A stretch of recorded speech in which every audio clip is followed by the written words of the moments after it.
আমাদের দাবি হচ্ছে বিগত সময়ে আন্দোলন সংগ্রামে আমাদের সাতক্ষীরার লিডার ছিল ডক্টর শহীদুল আলম।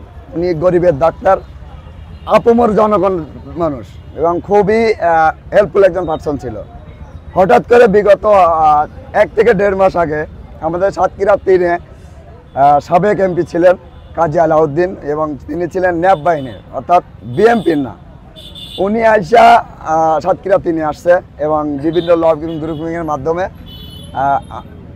বিএমপির পক্ষ থেকে এখান থেকে নমিনেশন নিয়েছে। আমরা চাই যে আন্দোলন সংগ্রামে বিগত 20 বছর যিনি আমাদের সাথে ছিল, আমাদের পাশে ছিল, সেই মানুষটাকে, আমাদের ভালোবাসার মানুষটাকে পুনরায় যেন জনাব তারেক রহমান বিবেচনা করে আমাদের কাছে ফিরিয়ে দেয় এবং আমাদের অভিভাবক হিসেবে যেন আমাদেরকে ফিরিয়ে দেয়।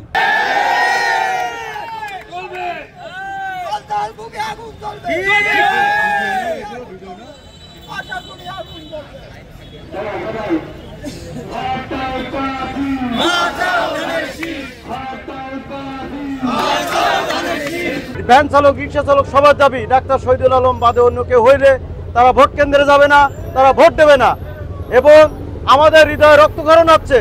আমরা যে মানুষটা আমাদের বিপদে দুর্দিনে দুঃসময়ে আমাদের খোঁজ খবর নিয়েছে, আমাদের পাশে ছিল, আমাদেরকে চলার পথ মানে সুবিধা করার জন্য আমাদের যে কোনোভাবে তিনি সহযোগিতা করেছে। আমরা সেই মানুষটা যদি নমিনেশন না দেয়, আমরা এর থেকে কঠোরতম আন্দোলন করব এবং দরকার হলে সাতক্ষীরা 3 আসন আমরা অচল করে দেব। আমরা